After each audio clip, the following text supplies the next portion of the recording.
편안하십니까? 금년에는 유난히 천지지변이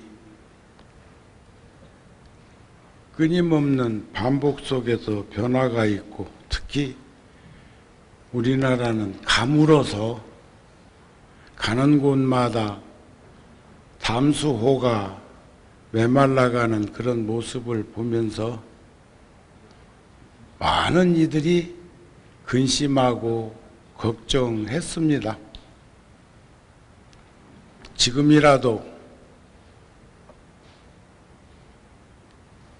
비가 좀 골고루 좀 왔으면 하는 장마철이라고는 하는데, 제가 어제는 40년 전에 82년도에 열반하신 통도사 극락암의 경봉노스님 40주기에 다녀왔습니다. 경봉노스님은 저희 은사스님이 78년도에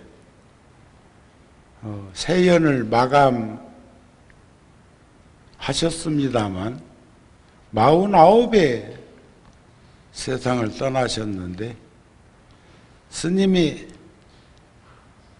지병으로 어려움을 겪고 있을 때 통도사를 다 팔아서라도 살려야 된다는 그런 말씀을 하셨던 스님이시기도 합니다. 통도사라는 불지종과 국지대찰, 삼보사찰인 통도사가 불자들에게 얼마나 소중한 문화유산인데, 그래, 통도사를 팔아서라도 살리라고 할 만큼 그렇게 간절하고 절박한 말씀을 하실 수 있었을까 하는 마음도 들지만, 우리 스님은 49세에 열반을 하셨고 9살 때부터 저랑 함께 인연을 맺어왔던 구룡사 주지 각성 스님도 49에 세상을 떠났고, 우란분재일을 맞이해서 언제부터인가 49일 동안 지장기도를 모시게 되는 것도 예사로운 그런 방편이 아니라는 마음을 가지고 삽니다. 어젠 토요일 날인데도 열애사도 구룡사도 코로나 이후로 어쩌면 제일 많은 불자들이 다녀갔다는 말을 소임자 스님들로부터 들었습니다. 열애사도 많이 다녀가셨죠? 제가 열애사 불사를 할 때 늘 표처럼 써붙여 놓는 글이 있었죠. 한 부처님 출연하시면 만중생이 깨달음을 얻고, 한 법당 이룩되면 사바세계 안에 곧 극락정토 이루어진다는 가르침. 제가 7월 달에는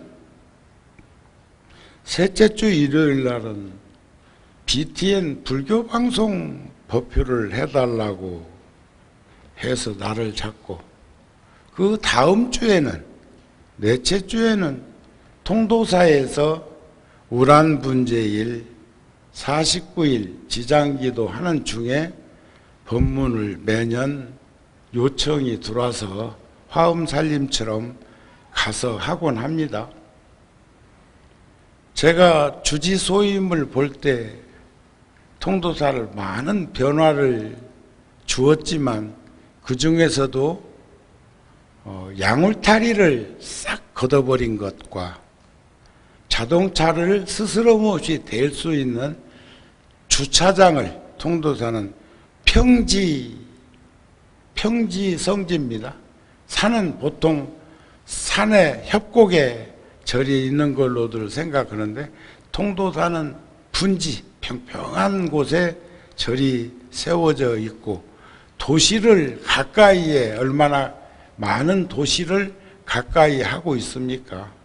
어제 보니까 상상할 수 없을 만큼 많은 차들이 4월 초파일만큼은 아니지만 그렇게 들어오는 모습들을 보면서 대단히 기쁘고 자랑스럽고 고마웠습니다.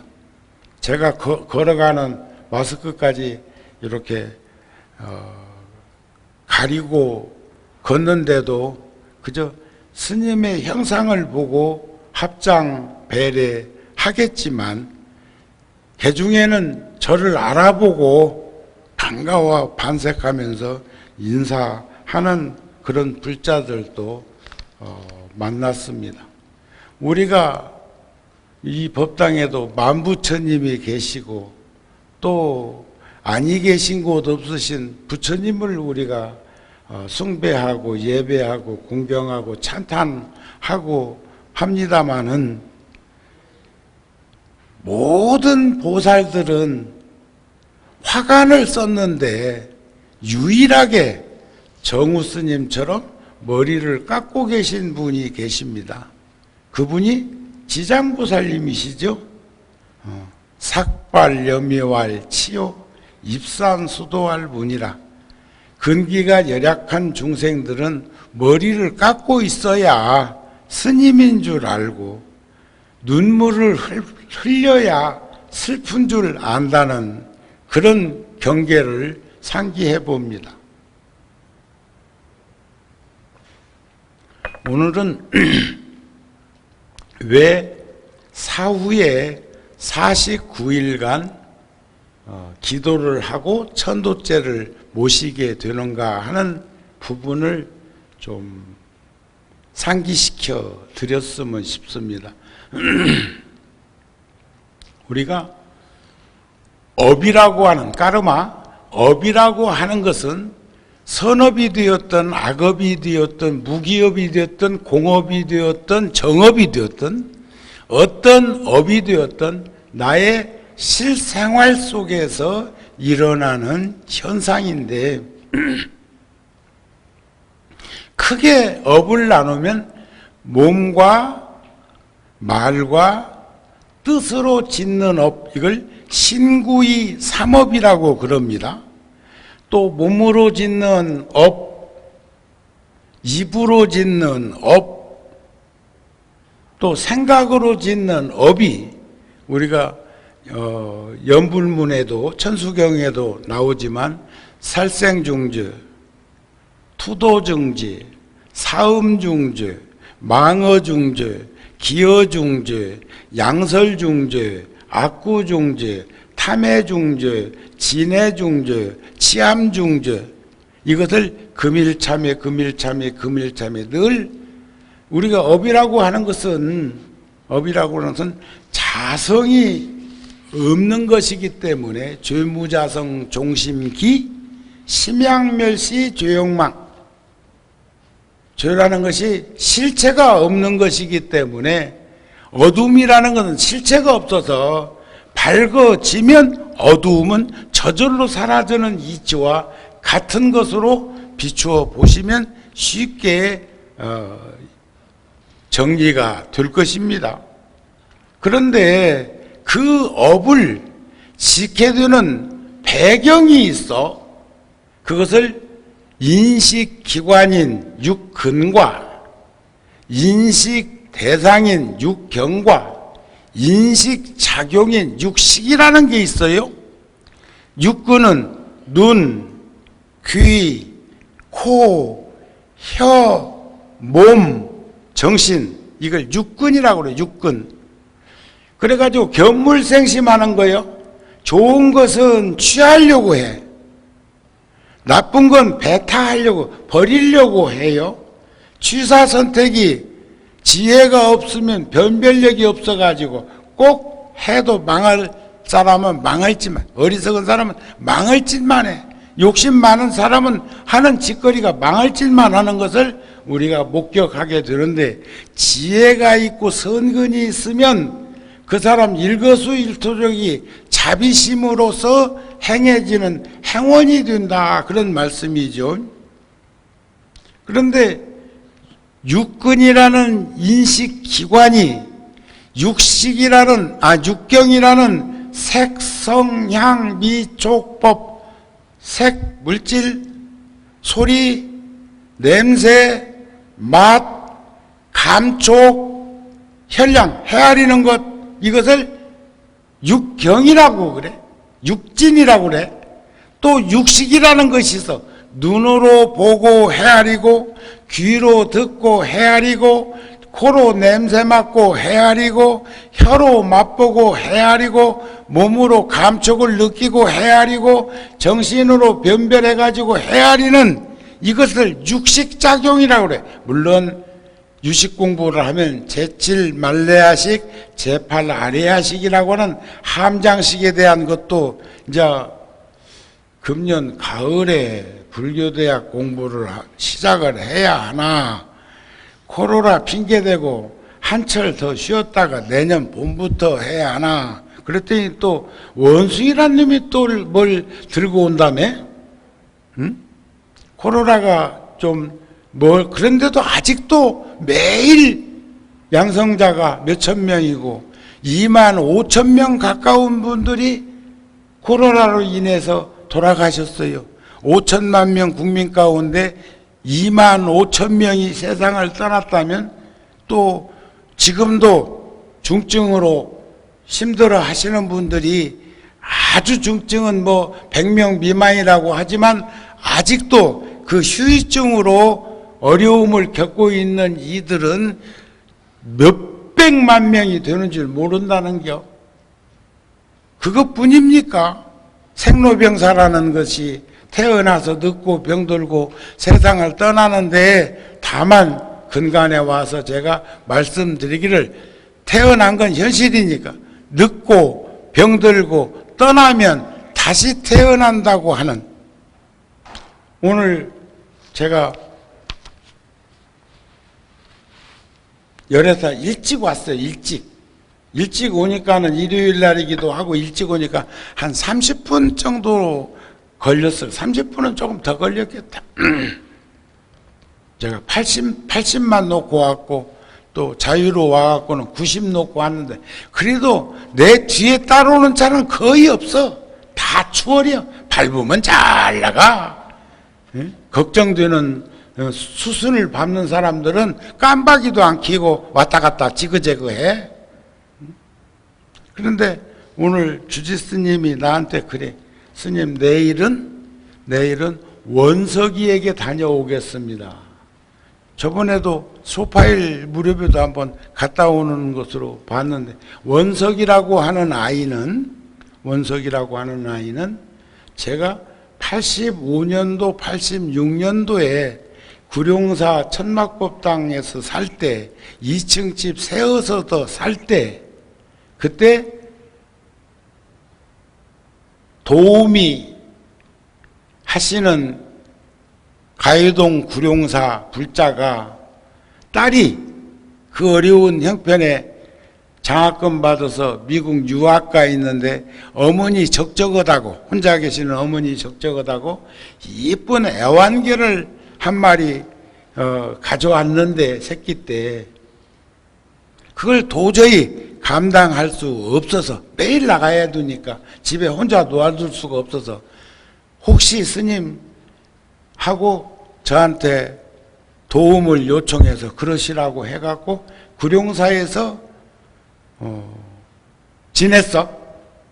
그때 다 어렸던 초등학교 미만이었던 동자승들이 7, 8명 살았는데, 길이 없는 길을 와야 되니까 비라도 오고 얼었던 길이 녹고 하면 얼을 때까지 기다렸다가 제가 저녁에 두루라 치면 아이들은 내 오는 소리에, 발자국 소리에 잠자는 아이도 있었겠지만 잠자는 척하고 불 켜놓고 들어 누워 있어. 그러면 안 자는 아이가 자는 척하면 눈꺼풀이 깜박깜박깜박깜박해. 그래도 그런 것은 그냥 넘어가지고 속아주는 거예요.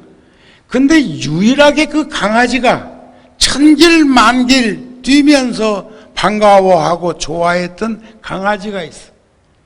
그랬는데 신도도 몇 명 되지도 않았던 2층 집 새어도 살 때니까 절에 개 키운다고 입을 삐죽삐죽 하는 이도 있고 하니까 이놈이 이제 가야 되겠다 싶었는지 감기 걸리니까 간질이 없디다, 이 애완견들은.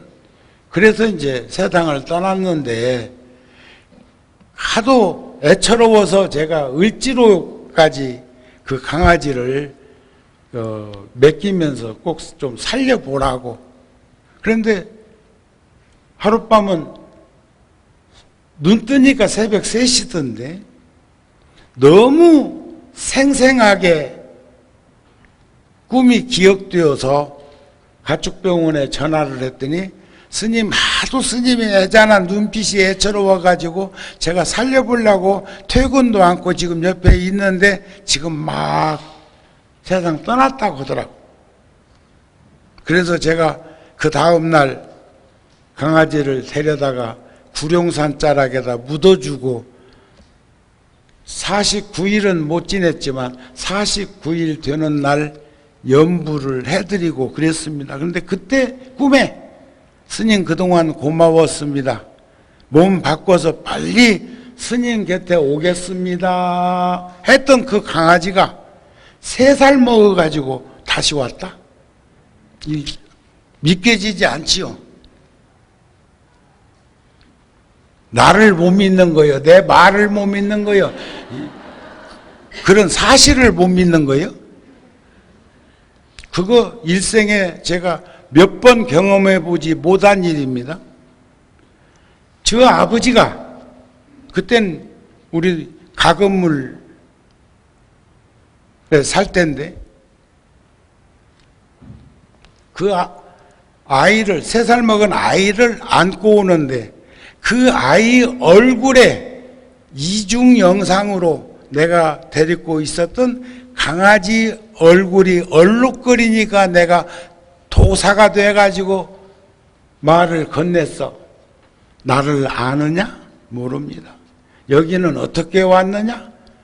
가다가 도로 표지판에 구룡사라고 하는 게 써 있어서 여기 가면 되겠다 싶어서 왔습니다. 그러면 어쩔래? 스님이 이 아이를 맡아주면 저는 이 길로 출가하겠습니다. 야, 어머니는 어디 있냐? 순복음교회 전도사입니다.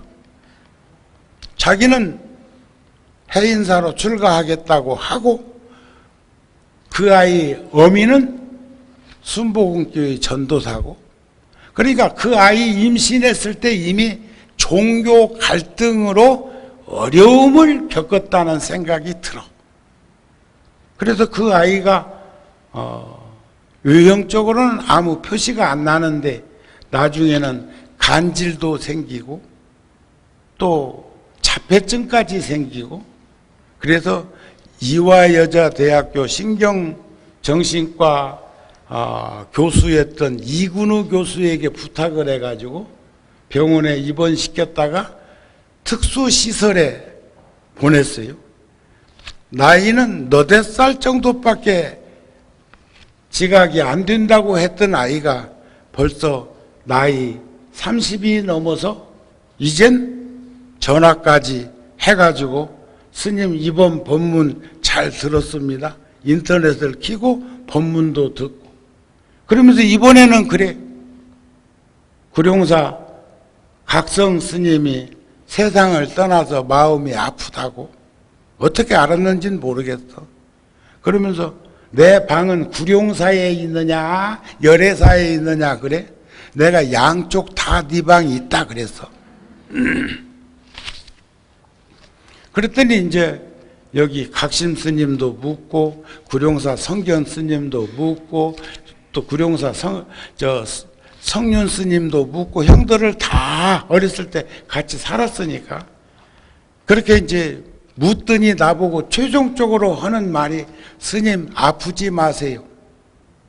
그리고 법문 꼭 해주세요.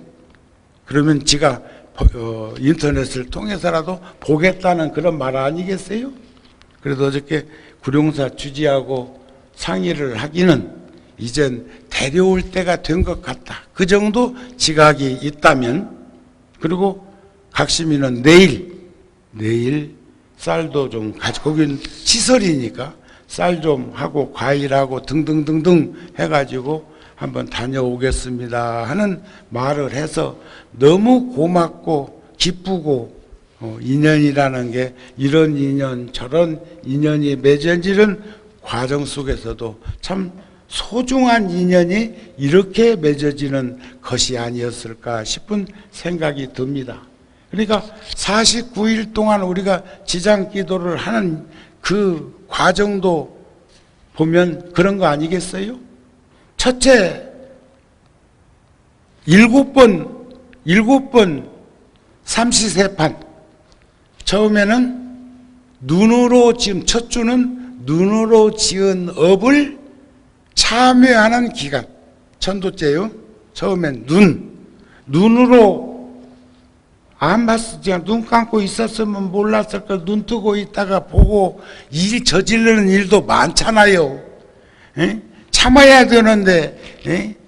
좋은 물건 보고 욕심이 생겨가지고, 에? 그거 사느라고 요즘 뭐 그런 것도 있다며. 또 어떤 사람들은 또 가짜를 갖다가 진짜처럼 좀 싸게 팔다가 걸려가지고 또 뭐 귀로 듣는 것도 마찬가지. 응?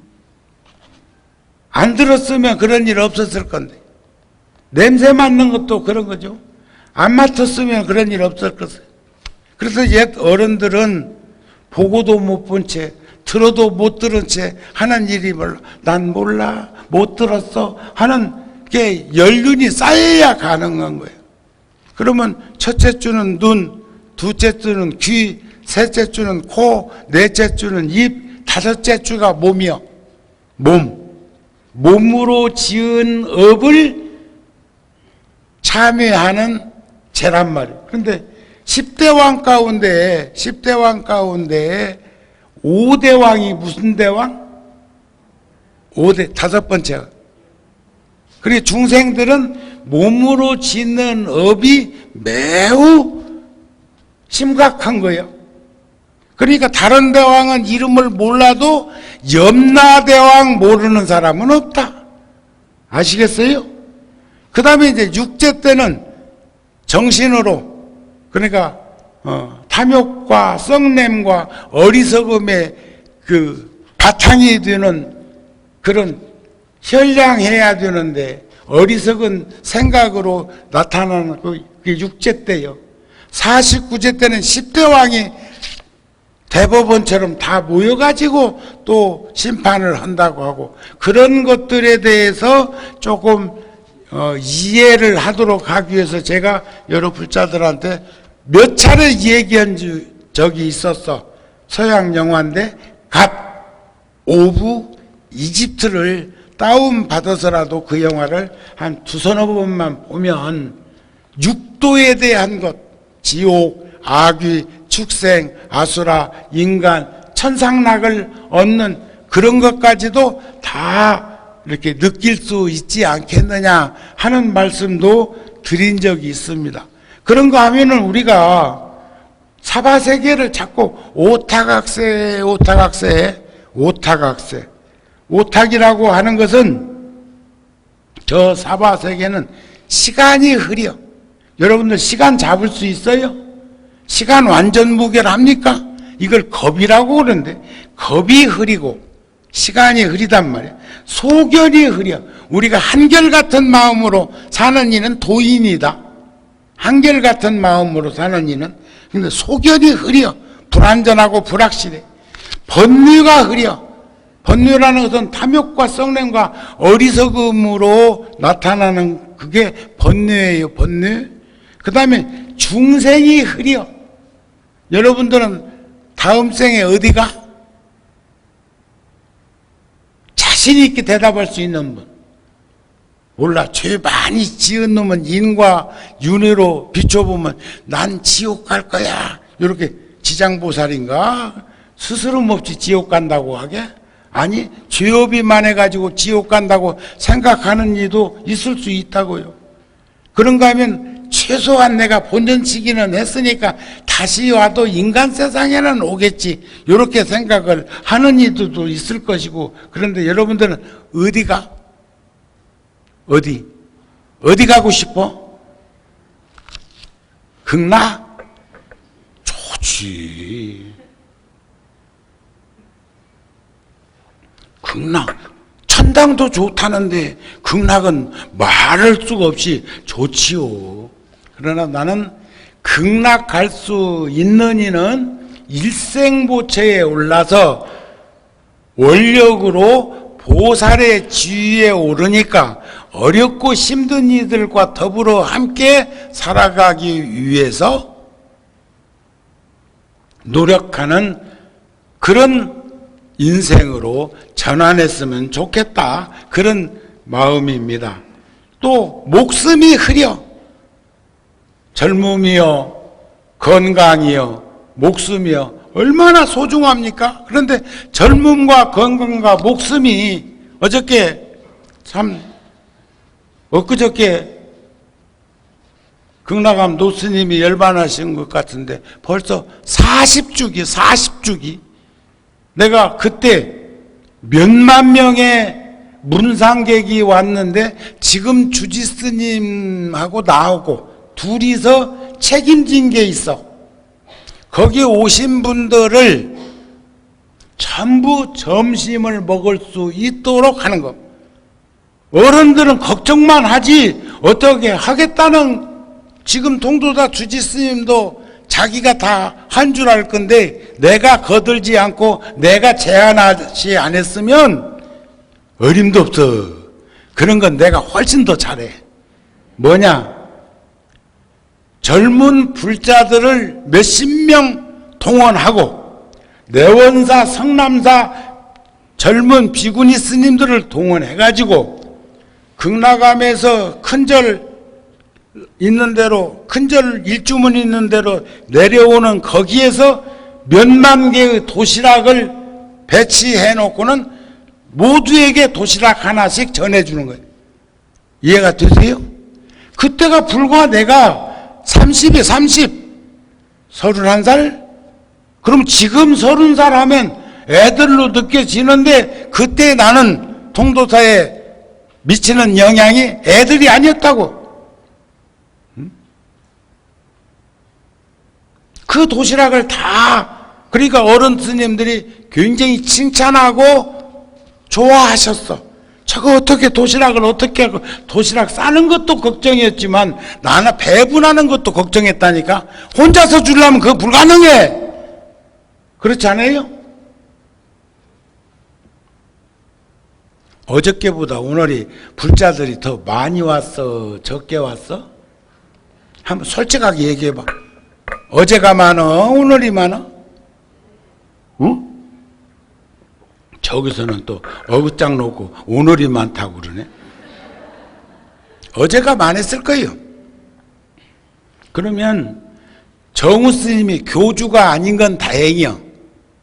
이번에 춘천인가 어디서는 60명 정도 그 고발자가 재판을 했는데, 뉴스에 나오대. 그 돈이 100억이 넘는다네? 뭐 하는데? 천도째 지냈는데. 그러니까 보통 1억 이상씩 받았다는 얘기 아니야? 돈 만 원이야 아이고, 정부에서 재난지원금 줄 때 보니까 전화요금 2만 원씩 전화기에다 한번 꼽아준 적이 있는데, 그게 5천만 대에 2만 원이면 1조요, 1조. 근데 여러분들 죽었다 깨나도 1조 질량의 법칙으로 못 느껴. 그러면 쉽게 느끼도록 해줄게. 100만 원 다발, 100다발이 1억이요. 지금 기억하세요? 100만 원 다발, 100다발이 뭉쳐놔야 1억인데 1억 다발 만 다발이 1조야. 아시겠어요? 그걸 나눠준다고 2만 원씩 전화기에다가 전화 요금으로 준 적도 있어? 언제 줬다 소리는 내가 안 할게. 그럴 때 화난다고요. 응? 화나. 우리 스님들은 국가에서 재난지원금 줄 때 정우 스님은 10원짜리 한 번 받은 일 없어요. 스님들한테도 권합니다. 우린 신청하지 말라고, 받지 말라고. 왜냐하면 나랏빚이 지금 1000조예요. 1000조. 1000조면요 1억 다발 1000만 다발이에요. 그게 나랏빚이요. 그걸 잘했다고 박수 쳐줘야 될까? 뭐 600만 원에서 1000만 원씩 뭐 영세업자 그거 진작에 했어야죠. 그건 운영자금이야. 그런 것들을 생각해 보면 식은땀 난다고요. 제가 7월 초에 얼마 전에 인도 갔다 와서 총무원장 스님 찾아뵙고 들리는 말을 전해드렸어. 풍설에 의하면 우크라이나 대사를 총무원으로 오게 해서 성금을 전달하려고 한다는 말이 들리는데 스님 그러면 안 됩니다. 지금 전쟁에 시달리고 있을 뿐더러 얼마나 어렵고 힘든 환경에 노출되어 있는 우크라이나의 대표자가 대사인데 그를 오게 해서야 되겠습니까? 난 이건 풍설이라고 생각합니다. 꼭 누가 가야 된다는 것은 정해져 있지는 않지만 종단에서 모여진 성금이 있으면 대사관에 가서 위로하고 격려하고 그리고 성금을 전달했으면 좋겠습니다. 제가 지금 6천만 원 모아놨습니다. 6천만 원. 거기에 대다수의 돈은 구룡사에서 모인 돈이에요. 열애사에서 모인 건 돼지 저금통하고 저 앞에 불전함에 있는 돈하고도 모였어요. 1원이 합산되면 1000원이 되고 10,000원이 되고 하는 것이니까 그건 적고 많은 것은 논하지 않겠습니다. 본래 초파일까지 5천만 원 정도 모였는데 그 사이에 또 한 1,000만 원 돼지 저금통까지 개봉해가지고 구룡사에서 헤아리니까 한 6천만 원. 앞으로 또 모이는 것은 저 관세음보살님 앞에 놓인 불전함에 모이는 것은 또 2차, 3차로도 어렵고 힘든 곳에 그걸 20년, 30년 그렇게 해왔으니까 그렇게 하겠다는 말씀입니다. 6천만 원 종단에 전해서 원장 스님이 종단에서 다른 절에서도 모은 돈 합해서 우크라이나 어려운 그 곳에 성금으로 전달하신다고 하니 우리는 종단에다가 하려고 합니다. 적은 돈 아니에요. 너무 액수가 크다고 생각돼가지고 멍한가 봐. 응? 전혀 질감에 감이 없네. 응? 잘한 일이요 못한 일이요.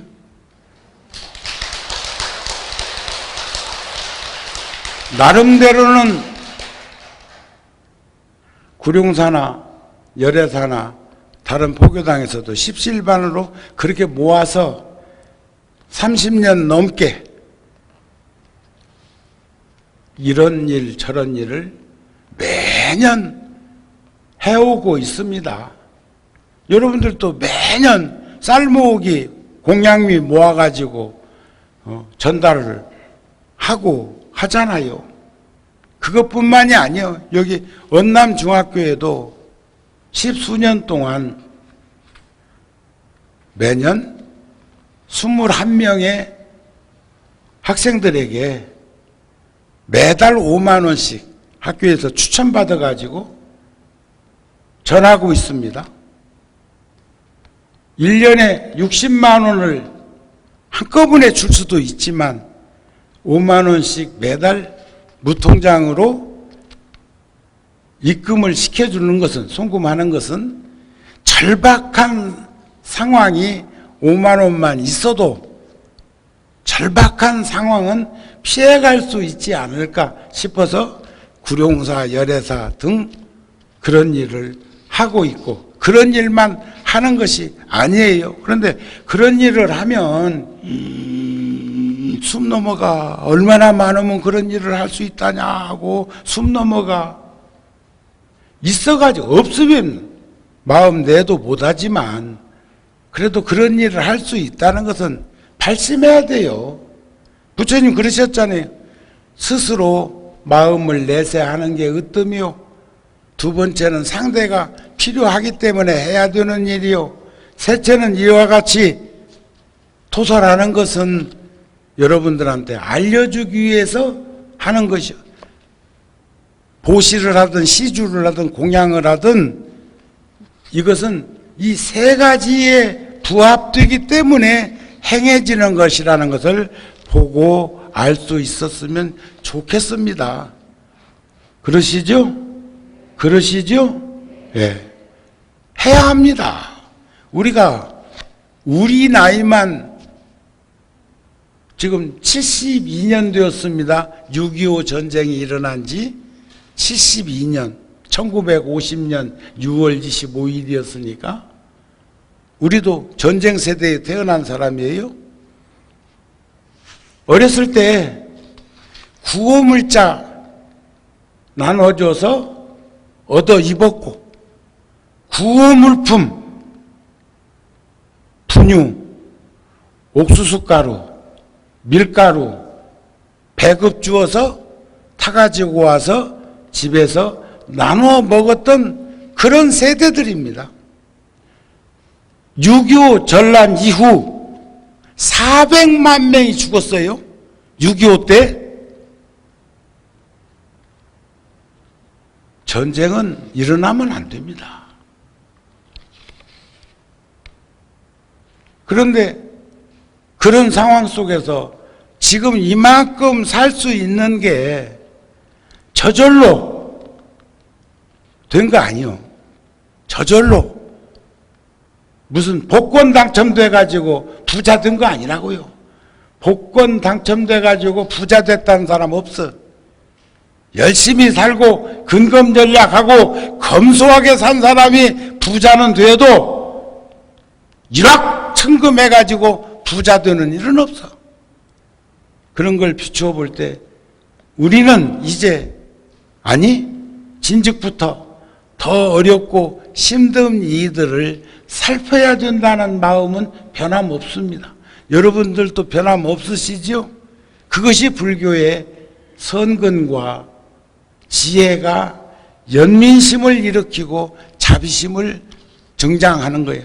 어제는 제가 동도사에 제 방에서 3시 50분 기차를 타기 위해서는 덥기도 하고 그래서 방에서 텔레비전을 틀어놓고 보니까 KBS에서 국악 한마당을 하는데 유난히 어저께는 불교적인 그 소리가 많이 나오더라고요. 사물도 치면서. 그런데 한 팀들이 나와가지고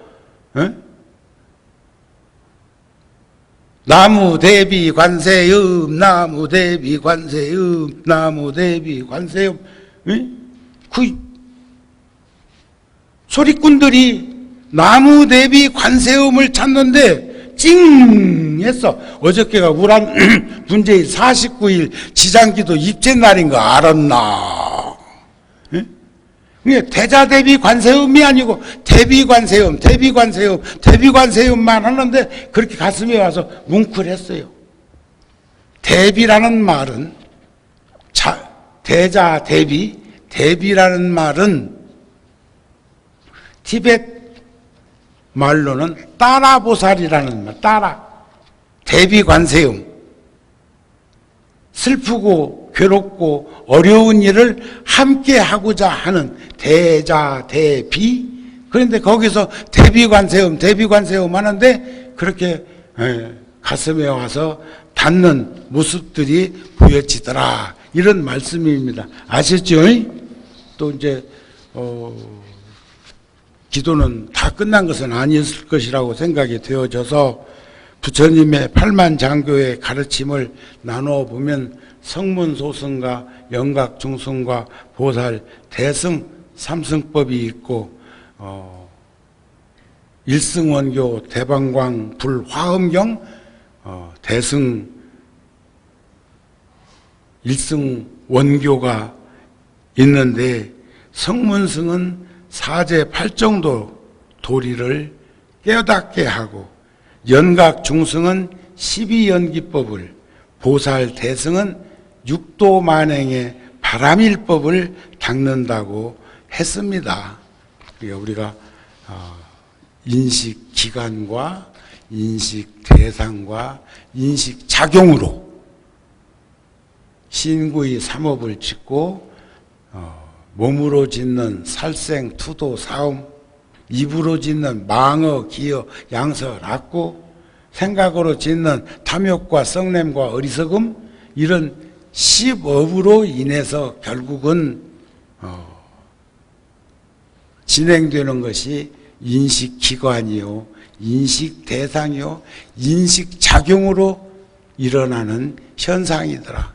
그러기 위해서는 이런 것들을 다 참여하는 기도정진을 우리가 하면서 나와 함께 스친 인연만 해도 참 지중한 인연이라고 그러는데 하물며 부모 형제 처자권속으로 맺어진 그 인연을 상기시켜 보면 얼마나 큰 인연입니까? 그런 영가들을 위해서. 그래서 오늘 적게 왔어도 나 적게 왔다 소리를 안 해. 왜냐하면 여러분들은 효심과 인연법을 소중히 생각하고 과거, 현재, 미래로 3세로 이어지는 그 어변을 잘 가름하기 위해서 어제 더 많이 왔던 분들이 날마다 절에 오면서 살 수 있는 이는 그건 엄청난 복이요. 통도사는 보니까 일요일 날 초제부터 칠제까지를 6제까지를 일요일 날 하고 백중날 막제를 하고 또 그러니까 매주 목요일 날인가가 제자네요. 그러죠? 금요일마다 제인데 그것을 일요일 날로 서양처럼 그렇게 해가지고 더 많은 불자들이 함께 할 수 있도록 숫자는 관념이니까 그렇게 하는 그 불자들의 모습은 여러분들도 일요일 날 와가지고 꼭 금요일 날 와가지고 제 참석을 안 하면 큰일 나는 것처럼 생각하지 말고 언제든지 어느 때든지 어떤 식으로든지 이렇게 공유할 수 있는 우리들이 되었으면 합니다 하는 말씀으로 오늘 법문 마치고자 합니다. 성불하세요.